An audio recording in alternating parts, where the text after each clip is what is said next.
Sound magic എന്ന കലാരൂപത്തിലൂടെ കേരളത്തിനകത്തും പുറത്തും ശ്രദ്ധേയനായ ഒരു വലിയ കലാകാരനാണ് ഇന്ന് നമ്മോടൊപ്പം ഉള്ളത്. ശ്രീ പ്രതിജ്ഞൻ, സ്വാഗതം. നമസ്കാരം. പ്രതിജ്ഞന് എനിക്ക് ഒരുപാട് വർഷത്തെ പരിചയമുണ്ട്. എന്റെ തുടക്കം തന്നെ അതെ അതെ, നമ്മളൊരുമിച്ചൊരു ചെറിയ ട്രൂപ്പൊക്കെ ഉണ്ടായിരുന്നു നമ്മുടെ നാട്ടില് പാവർട്ടിയില്. കലാസാഗർ എന്നായിരുന്നു അതിന്റെ പേര്. എനിക്ക് തോന്നുന്നു 2000 ഏതാണ്ട് ഒരു 25 വർഷങ്ങൾക്ക് മുമ്പ്. അതെ, 2001. കാരണം എൻ്റെ 10ാം ക്ലാസ്സിലാണ്. അപ്പോൾ അന്ന് നമ്മോടൊപ്പം ഉള്ള കലാകാരന്മാര് കുറെ പേരൊക്കെ ഇതുപോലെ ചിലർ ഫീൽഡ് ഔട്ടായി, ചിലർ ഫീൽഡിലുണ്ട്. ഞാൻ അന്ന് അതില് അനൗൺസർ ആയിരുന്നു. അതില് പിന്നീട് അതെന്റെ ഒരു തൊഴിലിടമായി എന്നുള്ളത് വളരെ അത്ഭുതമാണ്. അന്ന് നമ്മള് ഇങ്ങനെ ഓരോ ആർട്ടിസ്റ്റ് വരുമ്പോൾ നമ്മളിങ്ങനെ അനൗൺസ് ചെയ്യും. പക്ഷെ അതായിരുന്നു അതിന്റെ ബാക്ക് ബോൺ എന്നുള്ളത്. എന്താണ് കണ്ടന്റ്, എന്താണ് അതിന്റെ. അപ്പൊ ഞാനൊക്കെ നോക്കിയിരുന്നത് എങ്ങനെയാണ്, അതായത് അന്നത്തെ കാലത്ത് പ്രധാനം. അതെ, അന്നത്തെ കാലത്ത് ഈ ടെക്നോളജികളോ അല്ലെങ്കിൽ ഇതൊക്കെ ലൈവാ പോയിരുന്നത്. ഇപ്പൊ നമ്മള് മിമിക്സ് പരേഡ് എടുക്കുമ്പോഴും ഷേഡോ ആക്ട് എന്ന് പറഞ്ഞതൊക്കെ ഇപ്പൊ ഇല്ല. ഇപ്പൊ പ്രൊജക്ടറാണ്. നമ്മൾ കളിച്ചു പറഞ്ഞില്ലേ, ഓടുന്നത് അത് വീണു, ഭയങ്കരാണ്. അതില് ആങ്കറൊന്നുമില്ല. ഇത് കഴിഞ്ഞാൽ നേരെ അങ്ങോട്ട് ഓടുക. അല്ലേ, ശരിയല്ലേ? ഇത് നമുക്ക് പറയാൻ മാധ്യമങ്ങൾ ഉണ്ടായിരുന്നില്ല, സോഷ്യൽ മീഡിയ ഉണ്ടായിരുന്നില്ല. പക്ഷെ ഇങ്ങനത്തെ ഒരു നല്ല പ്ലാറ്റ്ഫോം വന്നപ്പോൾ കുറേ ആൾക്കാർക്ക് അന്നത്തെ കാലഘട്ടവും അന്നത്തെ വിഷമവും പ്രാക്ടീസ്. ഇപ്പോൾ ഞാൻ ശ്രദ്ധിച്ചൊരു കാര്യം പറയട്ടെ. ഇപ്പോൾ ഒരു 3 മിനിറ്റ് 5 മിനിറ്റ് വെറുതെ നമ്മൾ പ്രാക്ടീസ് ചെയ്തിട്ട് അത് കറക്റ്റായിരിക്കും കേട്ടോ പിള്ളേർ. അത് ചെയ്തിട്ട് ഞാൻ മറ്റേ ചാനൽ ചെയ്തിട്ടുണ്ടെന്നൊക്കെ പറഞ്ഞിട്ട് ചെയ്യുമ്പോൾ നമ്മൾ ത്രൂ ഔട്ട് 3 മണിക്കൂറാണ് എല്ലാവരും. അതായത് മൈക്ക് ഓപ്പറേറ്റർ തൊട്ട് എല്ലാ പണിയും നമുക്ക്. അതെ, ലാസ്റ്റ് കർട്ടൻ അഴിച്ച് ആ വണ്ടിയുടെ ബാഗിൽ കെട്ടണമെന്ന് പറയും നമ്മളൊക്കെ തന്നെയാണ്.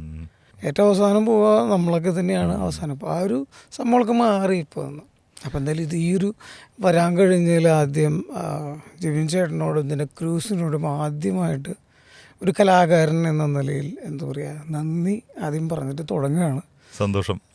എനിക്ക് തോന്നുന്നു 10ാം ക്ലാസ്സിൽ പഠിക്കുന്ന ആ ഒരു കാലഘട്ടം. അപ്പോൾ ആ സമയത്ത് തന്നെ നമ്മൾ മത്സരങ്ങളിലൊക്കെ പങ്കെടുക്കുന്നു. അതിനുശേഷം നമ്മൾ ചില ട്രൂപ്പുകളിൽ ചേരുന്നു. ആ ട്രൂപ്പുകളിലൂടെ മിമിക്രി അവതരിപ്പിക്കുന്നു. ഓരോ കലാകാരനും തൻ്റെതായിട്ടുള്ള ഒരു മൈൽ സ്റ്റോൺസ് ഉണ്ടായിരിക്കും. അതായത് സ്വന്തമായ ചില കാര്യങ്ങൾ അവർ ഡിസൈൻ ചെയ്തെടുക്കും. ഇപ്പോൾ ജയരാജ് വാര്യർക്കാണെങ്കിൽ അദ്ദേഹത്തിന്റെ കാരിക്കേച്ചർ എന്ന് പറഞ്ഞിട്ടൊരു സംഭവം വന്നപ്പോൾ നമ്മളൊക്കെ സ്കൂളിൽ പഠിക്കുന്ന സമയത്ത് നമുക്കത് വലിയ പുതുമയായിരുന്നു. അതുപോലെ തന്നെ ഇപ്പോൾ സ്റ്റാൻഡപ്പ് കോമഡി എന്നുള്ള രീതിയിൽ കുറേ പേര് അങ്ങനെ ഡിസൈൻ ചെയ്തെടുക്കുന്നു. അപ്പോൾ എല്ലാത്തിൻ്റെ ഒരു ബേസ് നിൽക്കുന്നത് മിമിക്രിയിലാണ്. പക്ഷെ ആ മിമിക്രീനെ തന്നെ എത്രത്തോളം നമുക്ക് പല രീതിയിൽ മാറ്റി എടുക്കാനായിട്ട് സാധിക്കും. അങ്ങനെ എനിക്ക് തോന്നുന്നു പ്രതിജ്ഞൻ കണ്ടെത്തിയ ഒരു സംഭവം എന്ന് പറയുന്നത് സൗണ്ട് മാജിക് ആണ്. അത് രസകരമായ ഒരു കാര്യമുണ്ട്. തുടക്കം തൊട്ട് തന്നെ പറയാം. ഞാൻ 7ാം ക്ലാസ്സിൽ പഠിക്കുമ്പോൾ ക്ലാസ്സിൽ ഇങ്ങനെ ബോറാണ്. അപ്പം മാത്സ് ഒന്നും വലിയ പെടുത്തില്ല. അങ്ങനത്തെ ഒരു കാലഘട്ടത്തില് അല്ല, ഗുരുവായൂർ മെമ്മോറിയൽ പഠിച്ചത്. അപ്പോ ഒരു പെട്ടെന്നൊരു നമ്മുടെ ക്ലാസ്സിലേക്കൊക്കെ ഒരു ഇത് ആയിട്ട് വരും. അവിടെ ചിത്രരചനയുണ്ട് ശ്രീകൃഷ്ണ സ്കൂളിൽ. ഇതിന്റെ മാതൃഭൂമി സ്റ്റഡി സർക്കിളിൽ ആരെങ്കിലും പങ്കെടുക്കുന്നുണ്ടെങ്കിൽ ടീച്ചറിൽ പേര് കൊടുക്കുക എന്ന് ഒന്ന് വായിച്ചിട്ട് അദ്ദേഹം പോയി. നമുക്ക് ഇത് തന്നെ പോവാം. ഉച്ച കഴിഞ്ഞിട്ട് എന്തുണ്ട്, മത്സരത്തിന് ടീച്ചറുടെ കൂടെ പോവാം. അപ്പോൾ ഉച്ച കഴിഞ്ഞിട്ടുള്ള പീരീഡൊക്കെയും കെട്ടാണ്. അങ്ങനെ പോയി. അപ്പം ഞാൻ പെൻസിലും ജലച്ചായൊക്കെ എടുത്തിട്ട് പോണേ, ചിത്രം വരാമെന്നുകൊണ്ട് പോണേ. അങ്ങനെ പേര് കൊടുക്ക്, ജലച്ചായം, പെൻസിൽ ഡ്രോയിങ്, പ്രതിജ്ഞൻ കൊടുത്തു. അപ്പം ഇപ്പുറത്തെ സൈഡിൽ ഒരു പേപ്പർ ഇരിക്കുക. അപ്പം അതിലേക്ക് അറിയാണ്ട് നമ്മളെ കണ്ടുപോകലോ ഇങ്ങനെ. അപ്പം മിമിക്രി നോക്കിയാൽ ആ 2 പേരുള്ളൂ. അപ്പോഴും ഒരു ബുദ്ധിയും ഇവിടെ ഒതുക്കുമല്ലോ. ഇതിൽ ഉറപ്പില്ല, ഇതിൽ 100 പിള്ളേരും മേലുണ്ടാവും. കുറേ പിള്ളേരുണ്ട്, എനിക്കറിയാം. അതെങ്ങനെ ഇപ്പുറത്തെ 2 പേരുള്ളൂ. അപ്പോൾ ഉറപ്പിച്ച് തേട് ഒരു കപ്പം കൊണ്ട് പോവാം. അപ്പം ടീച്ചറിനോട് ചോദിക്കണമല്ലോ. അപ്പം ഞാൻ ഓടി, ടീച്ചറെ മിമിക്രിക്ക് പങ്കെടുക്കട്ടെ. ടീച്ചർ മിമിക്രി ചെയ്യോ നീ കൊടുത്തോ. എന്നിട്ട് അവിടെ നിന്ന് ഇങ്ങോട്ട് ഓടി ശ്രീകൃഷ്ണയുടെ ഈ അറ്റത്തേക്ക് വരുമ്പോഴേക്കും പേപ്പറിൽ 6 പേരെന്ന് അറിഞ്ഞു. അപ്പം തൊട്ട് പേർക്കണത് 6 പേരായി. 7ാമത്തെ ഞാൻ കൊടുക്കണോ വേണ്ട. അപ്പം ടീച്ചർ കൊടുത്തോ. വിറച്ച് ഉള്ളതൊക്കെ എനിക്കറിയില്ല. കിളികളൊക്കെ മാത്രല്ല അപ്പൊ ആ സമയത്തല്ല, എല്ലാ കാലത്തും താരങ്ങളെ അനുകരിക്കുന്നവർക്കാണ് ഒരു എന്താ പറയാ കൂടുതൽ ഒരു കയ്യടി കിട്ടുന്നത്. പിന്നെ അല്ല, അതിന്റെ സംഭവം പറയും. എന്നിട്ട് മനസ്സോടെ ഞാൻ പണ്ട് കണ്ട മിമിക്രി അവതരിപ്പിച്ച സാധനങ്ങളൊക്കെ കൂട്ടിച്ചേർത്ത് എന്തോ ചെയ്തു. അന്ന് നടന്മാരും ചെയ്തു കൂട്ടാ. അമ്മുക്കുട്ടി അന്ന് സുഖ ഇതൊക്കെ എടുക്കുക, പല്ലു അടിച്ചിട്ട് പറഞ്ഞാൽ മതി. അല്ലേ, പ്രേംകുമാർ അമ്മുക്കുട്ടി. അതും നമ്മുടെ ഇതിൽ തന്നെ അറിഞ്ഞ ആ ശബ്ദം കുറച്ചും കൂടി താത്തിണ്ടെങ്കിൽ ബൈജേട്ടൻ്റെ ശബ്ദത്തേക്ക് അതും ഈ പല്ല് കടിച്ചിട്ടുള്ള അതൊക്കെയും അതും നമുക്ക് എല്ലാവർക്കും ചെയ്യാൻ പറ്റുന്ന NN പിള്ള സാറിൻ്റെ ശബ്ദമാണ് അന്നത്തെ കാലഘട്ടം. പിന്നെ അവസാനം എങ്ങനെ പോയാലും ഒരു ദിനോസർ ഉറപ്പാണ്. അപ്പൊ നമുക്ക് വായിൽ കിട്ടിയ സാധനങ്ങളൊക്കെ വെച്ച് ദിനോസർ ഇറങ്ങിയ സമയമാണ്. അപ്പോൾ ഇതൊക്കെ ഭയങ്കര ട്രെൻഡിങ് ആണ്. അതെ, അതൊക്കെ ചെയ്തിട്ടാണ് അന്ന് കൈയടി വെച്ചത്. ഭാഗ്യത്തിന് ശ്രീകൃഷ്ണ സ്കൂളിൽ വെച്ച് നടത്തിയ 97 നടത്തിയ മത്സരത്തിൽ ഞാൻ വിചാരിച്ച അതേ മത്സരത്തിൻ്റെ വിധി വന്നു 3ാം സ്ഥാനം. അതിപ്പോഴും ഓർക്കുക. കാരണം അതാണ് നമ്മളെ മിമിക്രി ലൈഫിൽ ആദ്യമായിട്ട് കിട്ടിയിട്ടുള്ള ഒരു പ്രൈസ്. 3ാം സ്ഥാനം അന്ന് എനിക്ക് എന്താ പറയുക, ഒളിമ്പിക്സിൽ ഗോൾഡ് മെഡലാ. ഇത് കിട്ടാൻ കാരണം എന്താ പറയുക, അന്ന് പഠിക്കുക എന്ന് പറഞ്ഞാണല്ലോ നമ്മുടെ വീട്ടിൽ നിന്നൊക്കെ കിട്ടിയ സംഭവം. അതും എൻ്റെ മാമൻ്റെ വീട്ടിലാണ് എന്നെ കൊണ്ടുപോയിട്ട് നിർത്തുന്നത്, നെന്മിനിയിൽ. പഠിക്കണം എന്നുള്ള സാധനം. അപ്പോൾ ക്ലാസ് ഫസ്റ്റ്, അത് യൂറിക്ക പരീക്ഷ ഫസ്റ്റ്, മറ്റേ ഫസ്റ്റ്. അപ്പോൾ അങ്ങനെ പഠിപ്പ് എന്നുള്ള ലെവലിൽ കുറച്ച് അഹങ്കാരം നമുക്കുണ്ടാവും. കാരണം ഏറ്റവും നല്ല മാർക്ക് കിട്ടണു, എല്ലാത്തിലും ഫുള്ള് കിട്ടണു, അതിന് ഒരു മാർക്ക് കുറയണം. അപ്പോൾ എല്ലാവരും പുച്ഛം എന്നുള്ള ഭാവം. അപ്പോൾ ജില്ലാ മത്സരം നല്ല വിദ്യാർത്ഥി എന്ന് പറയുന്ന തൃശ്ശൂരിലെ 5 വിദ്യാർത്ഥികളില്ല, പണ്ടത്തെ യൂറിക്ക വിജ്ഞാനോത്സവത്തിൽ മത്സരം. ആ അഹങ്കാരിച്ച് ഇങ്ങനെ നടക്കുന്ന സമയത്ത് സ്റ്റേറ്റിൽ ഒരു പ്രബന്ധം, 6ാം ക്ലാസ്സിൽ പ്രബന്ധം, ഇതൊക്കെ പറയുമ്പോൾ ഞെട്ടും. എൻ്റെ ഈ ലൈനേ അല്ല. പ്രബന്ധം അവതരിപ്പിക്കാൻ പാപ്പുട്ടി മാഷ, അവർ കുറേ സയൻറ്റിസ്റ്റുകളൊക്കെ വന്നിട്ടാണ്, അതിൻ്റെ ഉള്ളിലാണ് ഞാൻ. അപ്പോൾ ഒരു പ്രബന്ധം ഞാനും അവതരിപ്പിച്ചു. അപ്പോൾ ഉള്ളിലിങ്ങനെ എന്താ പറയുക, അങ്ങനെ സമ്മാനമൊക്കെ കിട്ടി ഇരിക്കുന്ന നേരത്തെ എനിക്ക് സമ്മാനം. അടുത്തത് പ്രതിജ്ഞൻ എന്ന് പറയുമ്പോൾ ഈ സമ്മാനം മേടിക്കാൻ ഞാൻ കയറും. അപ്പോൾ ഗംഭീര കേടി, പ്രതിജ്ഞൻ വണക്കം, ഗംഭീര സാധനം, എനിക്കൊന്നും കേൾക്കാമല്ലോ. ആകെ എന്താ പറയുക സന്തോഷമയം. ഞാനത് കഴിഞ്ഞിട്ട് ഇറങ്ങിയിട്ട് ഗ്യാപ്പ് വന്നപ്പോൾ ഒരു ചേട്ടൻ കയറിയിട്ട്, കുറച്ച് പ്രായമുണ്ട്, ആ ചേട്ടൻ കയറി മിമിക്രി ചെയ്തു. എനിക്ക് ഈ സമ്മാനം കിട്ടിയപ്പോൾ മാത്രമുള്ള കയ്യടിയും അദ്ദേഹം ഓരോ ഐറ്റം ഓരോ നടന്മാർ ചെയ്ത് പോകുമ്പോൾ ആദ്യം തൊട്ട് അവസാനം വരെ കയ്യടി ഈ ചേട്ടന്. അപ്പോൾ എനിക്ക് മനസ്സിലായി, ആഹാ ഇതിന് എൻഡില്ല. നമുക്കിത് കഴിഞ്ഞ് ഇറങ്ങി പിന്നെ അടുത്തിരിക്കുന്ന ആൾ പോലും എന്നെ നോക്കണില്ല. അപ്പോൾ ആ ചേട്ടൻ്റെ ആ ഒരു സാധനം തലയിലിട്ടുണ്ട്. അങ്ങനെയാണ് തപ്പി 7 കഴിഞ്ഞു 8ാം ക്ലാസ് കഴിഞ്ഞിട്ടാണ് തപ്പി സൈക്കിളുമ്പോഴാണ് ഗുരുവായൂരിന്ന് കലാസാഗറിൽ ജോലിയില്ല, മറക്കില്ല, അവിടെയാണ് നമ്മുടെ പ്രാക്ടീസും സാധനങ്ങൾ. അപ്പോൾ ഞാൻ കാണുന്ന കുറേ കലാകാരൻ, അപ്പോൾ ശ്രീനാഥേട്ടൻ ചെയ്യുന്ന ഫീമെയിൽ വോയിസിലെ പാട്ട്, സുബിൻ ബായുടെ സ്ട്രിങ്സ്, ഇതൊക്കെ നമ്മൾ കാണുമ്പോൾ അത്ഭുതമാണ്. അന്നൊന്നും നമ്മുടെ തൃശ്ശൂർ അങ്ങനത്തെ ഒരു സംഭവം സമിതി ഇല്ല എന്ന് തന്നെ പറയാം. കലാസാഗർ പാർട്ടി എന്നുള്ള കലാസാഗർ ഗംഭീര ഇതായിരുന്നു. അപ്പം അതിൽ എൻ്റെ റോൾ എന്താണെന്ന് ജമീൻ ചേട്ടൻ അറിയാം. ഓരോ അടി കിട്ടുമ്പോഴേക്ക് മെയിൻ എനിക്ക് ക്യാരക്ടറൊന്നുമില്ല, എടുത്തു എന്ന് പറയല്ല കലാസാഗർ. സൈഡിൽ മയക്കുണ്ടാവും, സൈഡിൽ ആ മയക്കത് ഇതൊക്കെയാണ് എൻ്റെ ഒരു ബാക്ക്ഗ്രൗണ്ടിൽ മ്യൂസിക് കൊടുക്കുക. കരോക്കെ അന്ന് കരോക്കെയാണ് നമ്മുടെ മിമിക്സ് ഗാനമേള ഉണ്ടായിരുന്നു. അപ്പം അതിൻ്റെ ഉള്ളിൽ ഇതാണ് അന്നത്തെ ബീറ്റ് ബോക്സ്. അപ്പം ഈ സെക്ഷനും ആയിരുന്നു അത്. ഈ സൗണ്ട് മാജിക് എന്നുള്ളൊരു കാര്യം എങ്ങനെയാണ് അത് ഡിസൈൻ ചെയ്തത്? ഇപ്പോൾ സാധാരണ കുറേ പേര് ഇപ്പം മിമിക്രിയിൽ സ്റ്റാർസിനെ അനുകരിക്കുന്നു, മറ്റു പല സ്കിറ്റ് ചെയ്യുന്നു, അങ്ങനെയുള്ള പല തരത്തിലുള്ള പെർഫോമൻസ് ചെയ്യുന്നു. നമ്മൾ നമ്മുടെ ഒരു ഓൺ സംഭവം വേണം എന്നുള്ളൊരു തീരുമാനത്തിൻ്റെ പുറത്താണല്ലോ ഇങ്ങനെ ഒരു കാര്യത്തിലേക്ക് വരിക. അപ്പം സൗണ്ട് മാജിക് എങ്ങനെയാണ് അതിലേക്ക് എത്തിയത്? അത് ഇതുവരെയായിട്ട് എവിടെയും ഞാൻ പറഞ്ഞിട്ടില്ല, പറയാത്തൊരു കാര്യമാണ്. പണ്ട് എൻ്റെ നാട്ടിലൊരു മാജിക് വന്നു. അന്ന് ഞാൻ 2ാം ക്ലാസ്സിലോ അങ്ങോട്ട് 3ൽ അങ്ങോട്ടാണ്. അപ്പോൾ ആ സമയത്ത് 7 മണി കഴിഞ്ഞാൽ നമ്മുടെ വീട്ടിൽ നിന്നൊന്നും പുറത്തേക്ക് വിട്ടില്ല. പണ്ടത്തെ കാലഘട്ടം. അന്നും അച്ഛൻ ബോംബെയിൽ നിന്ന് വന്നിരിക്കുന്ന സമയം, ഭയങ്കര സ്ട്രിക്റ്റാണ്. അപ്പോൾ ഒരു മാജിക് നടന്ന് പ്രാവിനെടുക്കുന്നു, കുറേ ഗിൽറ്റുകൾ വരുന്നു, ഫ്ലവർ എടുക്കുന്നു. അത്ഭുതത്തിരിക്കുന്ന സമയത്ത് 7 മണി കഴിഞ്ഞ് ഞാൻ അറിഞ്ഞില്ല. അപ്പോൾ അച്ഛൻ വന്നിട്ട് എന്ത് പറഞ്ഞു, വീട്ടിലേക്ക് പോകാം, സമയമായി. അപ്പോൾ ഞാൻ ആ ആളുടെ ആ ഒരു മറയുന്ന വരെ ഞാൻ നോക്കിയിരുന്നുണ്ട്.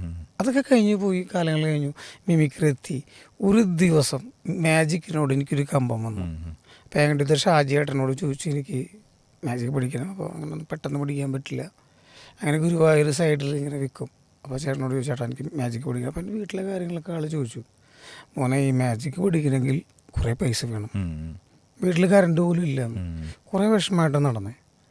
അങ്ങനെ എപ്പോഴോ ഒരാളുടെ ബോർഡ് ഇത് വെച്ചൊരു അച്ചാച്ചിരിക്കുക, മാജിക്ക് കാണിച്ചു തരാം, 10 രൂപ.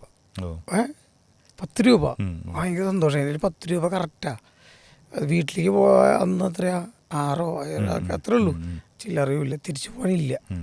അങ്ങനെ അവിടെ നിന്ന് പോയിട്ട് കരിക്ക് പിടിച്ച് കൊണ്ടുപോയി ചേട്ടൻ. എൻ്റെ കയ്യിൽ പൈസ ഇല്ല. എൻ്റെ ഭാഗത്തിന് ആൾ ഭയങ്കര ദാഹമായിരുന്നു, വയസ്സായ ഒരാൾ. അത് കഴിച്ചിട്ട് എനിക്കൊരു മോനെ എനിക്ക് മാജിക് കാണിച്ചു തരാം. ആ മാജിക് എൻ്റെ ഭാഗ്യം, ആളുടെ കൈയൊന്ന് ഷിവർ ചെയ്തു. ആ ഷിവർ ചെയ്യുന്ന ടൈമിൽ എനിക്ക് ആ ട്രിക്ക് കിട്ടി. മനസ്സിലായി. എനിക്ക് മനസ്സിലായി. അപ്പോൾ ഇങ്ങനെ ചെറിയ ഭഗവാനെ നന്ദിയിട്ടാ ആൾ പറഞ്ഞു ഗംഭീരം എന്നൊക്കെ പറഞ്ഞ് ഞാൻ അവിടെ നിന്ന് ഇറങ്ങി. എന്നിട്ട് ഞാൻ അവിടെ വന്നിട്ട് പറഞ്ഞു കിട്ടിയത് പ്രാക്ടീസ് ചെയ്ത് കുറേ കാര്യങ്ങളൊക്കെ നടന്നു, മാജിക് കിട്ടി. അങ്ങനെ തപ്പി ഇങ്ങനെ തൃശ്ശൂർ തൃശ്ശൂരിന് വലിയ തൃശ്ശൂർ റൗണ്ടിൽ എക്സിബിഷൻ നടക്കുക. അപ്പോൾ അവിടെ എഴുതി മാജിക്, അവിടെ കയറാം. അപ്പോൾ എന്നും കാലത്ത് പോയി മാജിക്കിൻ്റെ ടിക്കറ്റ് എടുക്കാൻ കയറാം. എന്നും കാലത്തിട്ടാ കണ്ടിരുന്നു. ഒന്ന് വീണ്ടും ഒരു ദിവസം ഒരാളെന്നെ പിന്നീന്ന് ഇങ്ങനെ പിടിച്ചു. അപ്പോൾ ആരെ തിരിഞ്ഞു നോക്കിയപ്പോണ്ടാ ഈ മാജിക്ക് ചെയ്യണ ചേട്ടൻ. ഇന്ന് 10 മേലെ, അതായത് 20 കൂടുതൽ സ്റ്റേറ്റ് അവാർഡും നാഷണൽ അവാർഡും കിട്ടിയ ഹരിദാസ് തെക്കേൽ. വളരെ ഫേമസ് ആണ്. അത് ഫേമസ് ആണ്, ഒരുപാട് ശിഷ്യന്മാരുള്ള. എൻ്റെ ആളുടെ ഗുരുനാഥൻ ആണ് ഇന്ത്യയിൽ ആദ്യമായിട്ട് ഡൗ ആക്ട്, പ്രാവീണ്യം എടുക്കുന്ന ആക്ട്, സാരംഗേട്ടൻ. അപ്പോൾ അദ്ദേഹം ബാക്കിൽ ആളുടെ മോൾ എന്നെ വാച്ച് ചെയ്യണ്ടായിരുന്നു. അച്ഛാ ഒരു ചേട്ടൻ എന്നും വന്നിട്ട് ഫ്രണ്ടിലേക്ക് മുടി വളർത്തിയിട്ട്, അന്ന് മുടി ഉണ്ടായിരുന്നു. അങ്ങനെ എന്താ മാജിക് എനിക്ക് ഭയങ്കര ഇഷ്ടമാണ്. അപ്പോൾ അത് കാണാനായിട്ട്, പഠിക്കാനൊന്നല്ല, അത് കാണാനായിട്ട് പറഞ്ഞാൽ കണ്ടിരുന്നു പറഞ്ഞു. അങ്ങനെ ഈ ചേട്ടൻ ഒരു ദിവസം എൻ്റെ ഇൻട്രസ്റ്റ് കണ്ടിട്ട് ഒരു മാജിക് പ്രോഗ്രാം ഉണ്ട് ടൗൺ ഹാൾ തൃശ്ശൂർ. ഒന്ന് ഞാൻ ടി വിയിലും ഒക്കെ കണ്ട ആൾക്കാരിങ്ങനെ നിൽക്കുക. അവരൊക്കെ നമ്മുടെ മുതുകാട് സാറ്, അതുപോലെ തന്നെ എല്ലാവരും പ്രഗത്ഭരായ സാമ്രാജ് സാർ. അങ്ങനെ ഞാൻ ആഗ്രഹിച്ചൊക്കെ ഈ കൺവെൻഷൻ നടക്കുന്നതിൻ്റെ ഇടയിൽ ഒരു ചെറിയൊരു ഗ്യാപ്പ് കിട്ടി. Gap means technical error. അപ്പം ഇങ്ങനെ മൈക്കിൽ വിളിച്ചുകൊണ്ട് ആരെങ്കിലും മജീഷ്യൻസ് ഉണ്ടെങ്കിൽ ഒരു മാജിക് ട്രിക്ക് ഇവിടെ അവതരിപ്പിക്കാവുന്നതാണ്. എന്താ സംഭവം എന്നറിയോ? മാജിക്കിൻ്റെ പ്രത്യേകത, നമ്മുടെ കയ്യിലൊരു ട്രിക്ക് പെട്ടെന്നും പോയി ചെയ്യാനുള്ളൊരു മടി എല്ലാവർക്കും ഉണ്ട്. അത് പുതിയത് കണ്ടുപിടിച്ചാൽ അതിൻ്റെ രീതിയിൽ അത് അങ്ങനെ കുറേ സമയം ഗ്യാപ്പ് വന്നപ്പോൾ ഈ ഹരിയേട്ടൻ ബാക്കിൽ നിന്ന് പോയി മിമിക്രി ചെയ്യടാതെ ആരുമില്ല, മാജിക്കില്ല. ആ ഗ്യാപ്പിൽ ഞാൻ സ്റ്റേജിൽ കയറിയിട്ട് കുറച്ച് നേരം മിമിക്രി പറയുമ്പോൾ എന്തെങ്കിലും പറയണ്ടേ? ഞാൻ ദൈവം തന്നൊരു സാധനമാണ് മാജിക്ക്. എനിക്ക് വലിയ വശമില്ല. ഞാൻ ചെയ്യാൻ പോകുന്നു വെൽക്കം ടു സൗണ്ട് മാജിക്. അത് എവിടുന്നോ വന്നൊരു വേണം. ഒരു മാജിക്കിൻ്റെ വേദി ആയതുകൊണ്ട് നമ്മൾ മിമിക്രി അതും കൂടി മിക്സ് ചെയ്തു. അപ്പോൾ ഇത് ശരിക്കും പറഞ്ഞാൽ വ്യത്യാസം എന്ന് വെച്ചാൽ എല്ലാവരും നായയുടെ ശബ്ദം എടുക്കും. അങ്ങനെ എടുക്കുക, അങ്ങനെ എടുക്കുന്നത് കണ്ടിട്ടുണ്ട്. പണ്ടൊക്കെ ഞാൻ മിമിക്രിയിലോ അല്ലെങ്കിൽ ചെയ്യുമ്പോൾ എല്ലാവരും ഒന്നും പറയും നിർത്തിക്കൊറ പട്ടി കുഴിച്ച് നായക. അന്നൊക്കെ എനിക്ക് വിഷമമുണ്ടായിരുന്നു. പക്ഷെ ഇന്നതല്ല. The clarity of sound. എന്താണ് സൗണ്ട് മാജിക് എന്ന് പറഞ്ഞു കൊടുക്കും. ഒരുപാട് വലിയ ശബ്ദങ്ങൾ എടുക്കണമല്ല, അതിനത്രയും വീക്ഷിച്ചപ്പോൾ ഒരു നായയാണെങ്കിൽ അതിൻ്റെ ടോൺ.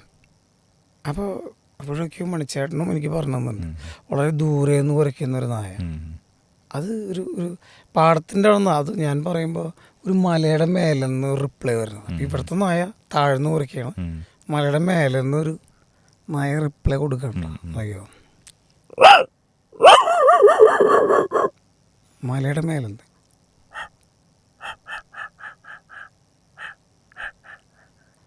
അതിൻ്റെ വ്യത്യാസമല്ലേ? പിന്നെ ഞാനിപ്പോൾ കലോത്സവങ്ങളിലായാലും ഇങ്ങനെ മിമിക്രി വേദികളിൽ മത്സരങ്ങളിലായാലും കണ്ടുള്ള സുപ്രഭാതം തന്നെയാണ് പരിപാടി. സുപ്രഭാതം ഇതിനൊക്കെ ഒരു ക്ലാരിറ്റി ഉണ്ട്. എൻ്റെ സംഭവം പ്രഭാതത്തിൽ നമ്മുടെ ഇവിടെ നിന്നൊക്കെ പോയി കുരുവികൾ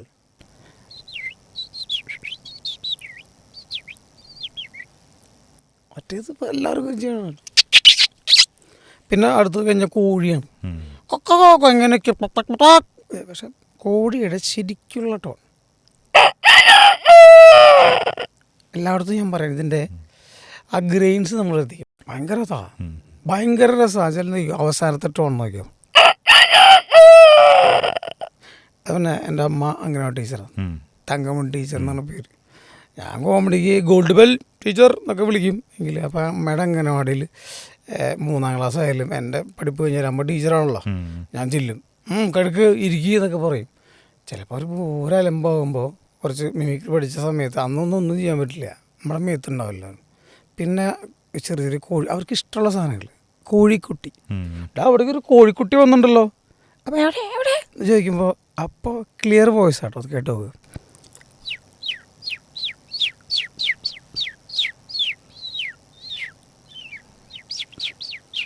എല്ലാവരും നോക്കും, അവർ എൻഗേജഡ്. ചിലപ്പോൾ ബാഗൊക്കെ ഉണ്ട്. പൂച്ചക്കുട്ടി ഇവിടെ ചുണ്ടുപോലെ ഇറങ്ങില്ലേ. ആ പൂച്ചക്കുട്ടി കയറുന്നുണ്ട്, കടിക്കൂട്ടാ, സൂക്ഷിച്ചോ, ഇതിൻ്റെ ഉള്ളിലുണ്ടാവോ. ആ പ്രസൻറ്റേഷനാണ്. അതുപോലെ വെൻട്രിലോക്കിസം എന്ന് പറഞ്ഞ ഒരു ആക്ട് ഉണ്ട്. വെച്ചാൽ നമ്മുടെ കൈൻ്റെ മേലെ ഒരു കുരങ്ങ് കയറിയിട്ട്, അത് കലാഭവൻ നവാസായിരുന്നു. നവാസ് അയ്യോ പറയുമ്പോൾ ശരിക്കും നമ്മൾ മലയാളികൾ ആസ്വദിച്ച അങ്ങനെയാണ്. ഒരുപാട് ചെയ്തിട്ടുണ്ട്, ഒരുപാട് ലെജൻസ് ഉണ്ട്. ഏഷ്യാനെറ്റ് പ്ലസിലെ പ്രോഗ്രാം ഈവനിങ് ടൈമിൽ ഒരുപാട് കുട്ടികൾ ആ സമയത്ത് അതിന് വേണ്ടി വെയിറ്റ് ചെയ്യും. സത്യം പറയട്ടെ, ആ വെൻട്രിലോക്കിസം എന്ന് പറഞ്ഞ പേരടക്കം ഒരുപാട് കാലങ്ങൾ കഴിഞ്ഞിട്ടാണ് എന്താ പരിപാടി മനസ്സിലാവണം. അതെ, കൊണ്ട് നടക്കണു എന്നാണ്. ഇന്നിപ്പോ പ്രദീപ് പൂലാനി, ആ ചാക്യാരൊക്കെ ചെയ്യുന്ന കേരളത്തിൽ പ്രസിദ്ധമായ ആളടക്കം ചെയ്ത് ചിരിപ്പിക്കുക. ചില കണ്ടന്റുകൾ നമ്മൾ അവതരിപ്പിക്കുന്ന രീതി ഗംഭീരമായിട്ട് പെർഫോം ചെയ്താൽ ചില മെസ്സേജുകൾ കൊടുക്കാൻ പറ്റും. അപ്പം ഈ സാധനയ്ക്ക് അതിൻ്റെ ഒരു ഭാഗം. അപ്പം ഈ ഒരു ദിവസം ഞാൻ കയറി വന്നപ്പോൾ നമുക്ക് വേണ്ട ലോകസിന് പാവയൊന്നും കിട്ടില്ലല്ലോ. ഒരു ടെഡി ബീർ ഇരിക്കുന്നു, കുട്ടി അവിടെ ആകെ പറഞ്ഞപ്പോൾ ഇവനെ മിമിക്രി പറഞ്ഞാൽ ശരിയാവില്ല. മാജിക് കാണിച്ചു കൊടുക്കാനുള്ള പ്രായമായിട്ടില്ല. ഇവൻ്റെ പ്രത്യേകതത്തിലൊരു ബൊമ്മ അവിടെ ഇരിക്കുന്നുണ്ട്. ഞാനതിനടുത്ത് കയ്യിൽ വെച്ചു. ഈ തല മാത്രം മൂവ് ചെയ്യാൻ പറ്റുള്ള ഓട്ടയില്ല. അപ്പം ഇത് വെച്ചിട്ട് ഇങ്ങനെ വെച്ചിട്ട് എന്തേൻ്റെ പേര് പല്ല് സെയിം സാധനമാണ്. അപ്പോൾ എന്നോട് അപ്പം ഇവൻ നിർത്തി പരിപാടി. ഇത്രയും നാള് ഞാനിത് മേടിച്ചിട്ട് എന്നോട് മിണ്ടിയിട്ടില്ല. അവൻ്റെ മൈൻഡിൽ ഇതാ. പിന്നെ ഞാൻ പ്രോഗ്രാമൊക്കെ കഴിഞ്ഞ് വരുമ്പോൾ ക്ഷീണിച്ച് ചോറിനായിട്ട് ഒരു വീട്ടിലാണ്. ചോറിനിട്ട് നേരെ വീട്ടിൽ പോകുന്നിട്ട് വരുമ്പോൾ കാണുന്ന കാഴ്ച എന്ന് അറിയോ, ഇവൻ ഈ പാവ കുറച്ച് വലുതാ മേലെ കയറുന്നിട്ടേ ഒരു കണ്ണ് പോയി പറിച്ച് കളഞ്ഞു. എന്നിട്ട് ഇടിയാണ് പറഞ്ഞിട്ട് എന്താ മിണ്ടാത്ത് എന്താ മിണ്ടാത്ത് നീ എന്താണ്. അപ്പോൾ അമ്മാമ്മ പറയാ, അമ്മ പോയപ്പോൾ തൊട്ട് തുടങ്ങി ഇടിയ ചോറ് വേണ്ട, ഞങ്ങൾ പോണ വഴിക്ക് ഓംലേറ്റ് കഴിച്ചോണ്ട് അങ്കമാലിയിലാണ് നിർത്തിയിട്ട് ഓംലേറ്റും ചായ കുടിച്ചിട്ട് പോകുന്നത്. പിന്നെ എന്നെ കണ്ടാ ചീക്കാൻ പറയും. അങ്ങനെ മിമിക്രിക്ക് ഒരു പ്രത്യേക കാര്യം പറഞ്ഞോട്ടെ, ഈ ഒരു വിഷ്വൽ അല്ലെങ്കിൽ ഈ ഒരു ടോക്ക് എത്ര പേര് കാണും എന്നെനിക്കറിയില്ല. പക്ഷെ ഞാനിതിനു വേണ്ടി ഒരുപാട് പ്രയത്നിച്ച ഒരാളാണ്. എവിടെയും ബലം കണ്ടിട്ടില്ല. ചിലപ്പോൾ നമ്മൾ ഈ പറയുന്ന ടോക്കിൽ ഒരു ഭാഗമെങ്കിലും ആരെങ്കിലും കാണുന്നുണ്ടെങ്കിൽ ഇതൊരു ഇപ്പോൾ എനിക്ക് ഫേസ്ബുക്കിലോ ചെയ്യാം. പക്ഷെ അതിനേക്കാൾ കൂടുതൽ കലയെ സ്നേഹിക്കുന്ന, ആ കലയോട് എന്താ പറയുക, വളരെ ഇതിൽ ഇപ്പോൾ മീഡിയയിൽ വലിയ വലിയ ആർട്ടിസ്റ്റുകൾ വളർന്നുവെങ്കിലും ഇത് ചെയ്യാൻ പറ്റുന്ന അറിയപ്പെടാതെ പോയ കുറേ ആൾക്കാരുണ്ട്. അവരുടെ കുറേ സ്വപ്നങ്ങളുണ്ട്. അതായത് അത് എപ്പോഴും സംഭവിക്കുന്ന വെച്ചാൽ കാലം കഴിഞ്ഞ് പുതിയത് വന്ന് ഇങ്ങനെ അതൊരു റുട്ടീനാണ്. നമുക്കിത് കാണാൻ കൗതുകം. പക്ഷെ ഇപ്പോഴൊക്കെയും ജെബിചേട്ടൻ ഫ്രീ ആണെങ്കിൽ അല്ല എപ്പോഴെങ്കിലും കലോത്സവം എടുത്ത് കാണുക. കലോത്സവം എടുത്ത് കാണുമ്പോൾ ആദ്യത്തെ രീതി ഇവരിപ്പോൾ എല്ലാവരുടെയും എന്ത് നോക്കും, യൂട്യൂബിൽ കലോത്സവം മിമിക്രി നടിച്ചാൽ എല്ലാതും വരും. അപ്പോൾ ഒരു കോഴി ഇതിപ്പുറത്തോളം ചെയ്ത ഒരു ഹലോ ബേഡ്സ്, ഓക്കെ, അടുത്തത് തട്ടി, അടുത്തൊന്നുമില്ല ട്രെയിൻ തട്ടി അടുത്തത് ഇതിങ്ങനെ പോയി. നടന്മാരാരാ, നടന്മാർ ഇപ്പോഴും ഒരു പാറ്റേൺ ഉണ്ട്, അതിൽ തന്നെ പോകും. അതായത് ഞാനിപ്പോൾ കുറേ മിമിക്രി ഉണ്ട്, അത് അവർ ക്രിയേറ്റ് ചെയ്താൽ ഭയങ്കര രസമാണ്. പക്ഷെ അത് ചെയ്യണില്ല.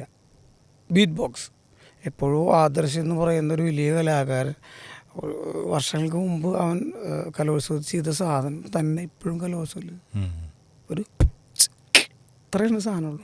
അതിനങ്ങോട്ട് നല്ല രസമൊക്കെ തന്നെയാണ്. പക്ഷെ ഇതിലൊരു പുതിയൊരു കണ്ടന്റ് വരുന്നില്ല.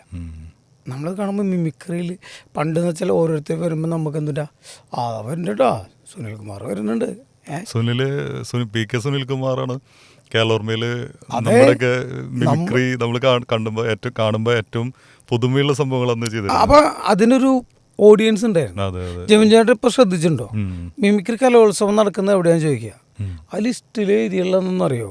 ശരിക്കും വേദി 4, വേദി 5 എന്നൊക്കെയാണ് നമ്മൾ പഠിക്കുമ്പോഴുള്ള വേദി വന്ദനം, വേദി അത് ഭയങ്കര രസത്തിൽ എഴുതാം. ഇന്ന് എങ്ങനെ എഴുതുന്ന മിമിക്രി മത്സരം മോണാക്ടൊക്കെ റൂം നമ്പർ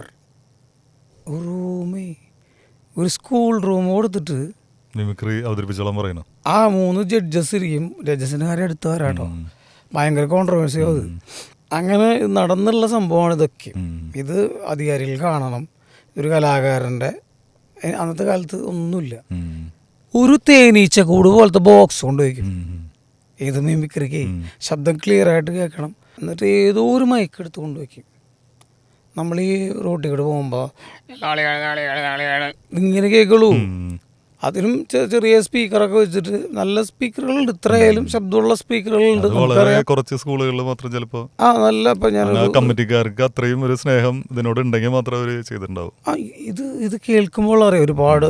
ഇപ്പോൾ കൊയിലാണ്ടികളിലെ മധുചേട്ടനടക്കം നല്ല ട്രെയിനറാണ്. ഇദ്ദേഹം അടക്കം മിമിക്രി മത്സരം നിർത്തിച്ചിട്ട് ബോക്സ് രണ്ടാമത് കൊണ്ടിരിപ്പിച്ചിട്ട് മിമിക്രി തുടങ്ങിയ അവസ്ഥ ഉണ്ടായിട്ടുണ്ട് കോഴിക്കോട്.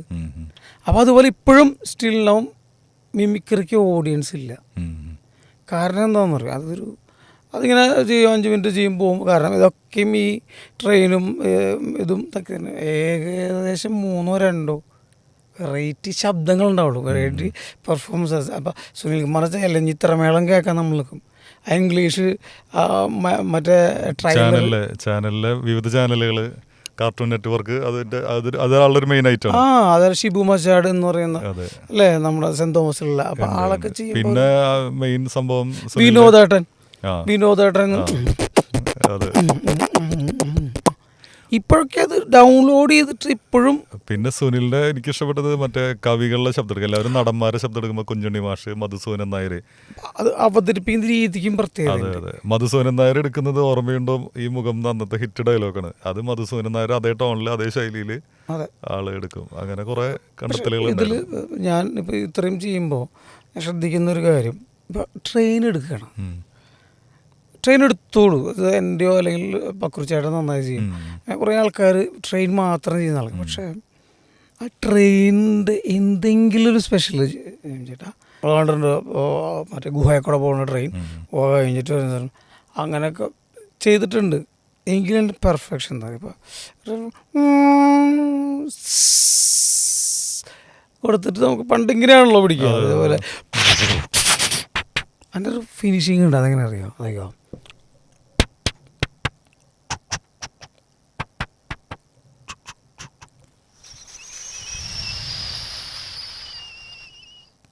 ഇത് പാലത്തിൻ്റെ മേലെ കൂടെ പോകുമ്പോൾ മെറ്റാലിക് ടോൺ, അത് നമ്മൾ ഇതിൽ യൂട്യൂബിൽ നോക്കിയാൽ കിട്ടില്ല. നേരിട്ട് എൻ്റെ പോയി കാണണം.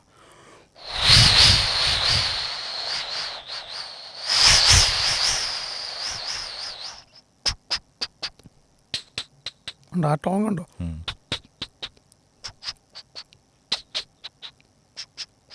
നമ്മൾ സ്ഥിരം കാണുന്ന സംഭവങ്ങൾ തന്നെ നമ്മൾ ചെയ്യുമ്പോൾ നമ്മുടേതായിട്ടുള്ള ഒരു സിഗ്നേച്ചർ വേണം. അതന്നെ. ഐസ്ക്രീം നമ്മളെല്ലാവരും കഴിക്കും, പക്ഷേ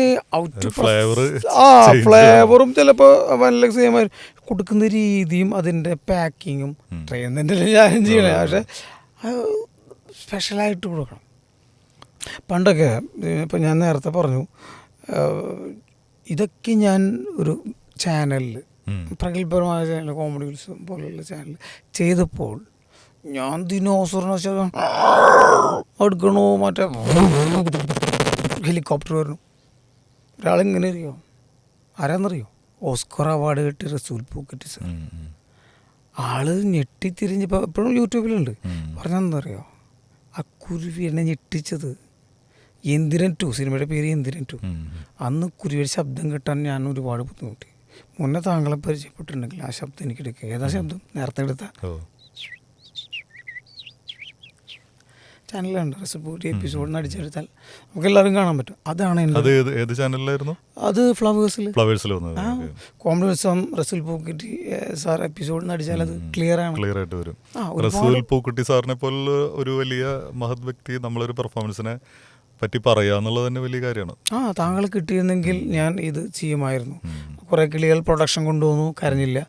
ഈ സൈഡിൽ വിൻഡോയുടെ അവിടെ വെച്ച് കരഞ്ഞില്ല. താങ്കളെ മുന്നേ കിട്ടിയിരുന്നെങ്കിൽ എന്ന് പറയുമ്പോഴാണ് എനിക്ക് മനസ്സിലാവും. അപ്പോൾ ഞാൻ ഈ ജുറാസിക് പാർക്ക് കട എടുത്തതും അങ്ങനെ ഓളിട്ട് ഇങ്ങനെ ആക്കിയതൊക്കെ വെറുതെ ആയിരുന്നു. അപ്പോഴും ഞാൻ അപ്പോൾ ഞാൻ ജുറാസിക് പാർക്ക് ഒന്നും കൂടി വ്യക്തമായിട്ട് പഠിക്കണം. ശരിക്കും പറഞ്ഞത് മിമിക്രിയുടെ ഏറ്റവും വലിയ പ്രശ്നം എടുത്തു നോക്കിയാൽ, മിമിക്രി നാളെയാണെങ്കിൽ ഇന്നാണ് എഴുതുക.